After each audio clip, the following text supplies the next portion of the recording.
It is officially February 1st, and we are in a trade war. Before I get into all the news, I do want to say thank you to everyone who has officially become a paid subscriber to this channel. Because of you, I'm able to continue this work. If you want to support my work, the easiest way to do so is by clicking the paid subscription button below. So, with that, let's just jump right into it. We are officially in a trade war with Canada, with Mexico, and with China, but primarily Canada at this hour.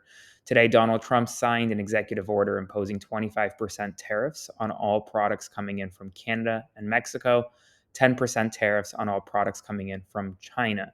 Now, there is an exemption for Canadian tariffs for gas and natural gas and oil. That product will be tariffed at 10%, not 25%. And we're already seeing a reaction from the international community.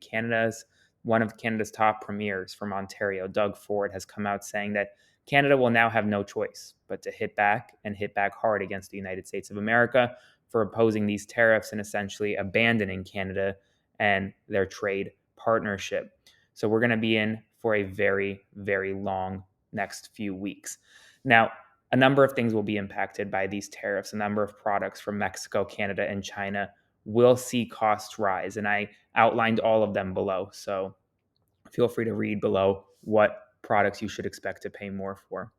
In other news, Elon Musk's allies and team has now gained access to the Treasury Department's payment services. This is something that the Treasury Department had long wanted to avoid and stonewalled Musk's allies up until the point a top career official from the Treasury Department was forced to resign because of it. These payment systems can now send trillions of dollars for Social Security, Medicare, and other payments around the nation.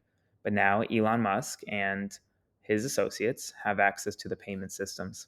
According to the Washington Post, the Trump administration has granted a waiver for PEPFAR, which is a program that provides NGOs and religious groups with life saving medications for HIV and AIDS.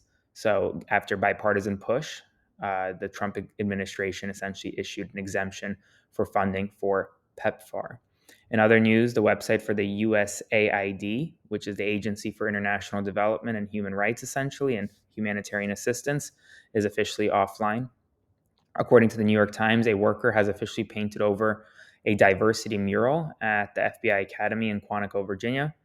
Earlier today, Ken Martin, the chairman of the Minnesota Democratic Party, successfully won the race to become the next chairman of the Democratic National Committee, or the Democratic Party as a whole. He will now be tasked with rebuilding the party that lost in 2024. Earlier today, Donald Trump ordered U.S. military strikes on ISIS targets in Somalia. These are not necessarily new strikes. The United States has targeted African nations multiple times with strikes in anti-terror operations. So this is not new, but it's unclear and it's unlikely Donald Trump notified Congress prior to these strikes. Chevron has officially called the Gulf of Mexico the Gulf of America in its most recent earnings release. And we have some terrible news regarding the plane out of Philadelphia. All 6 souls have passed away, according to the Mexican president.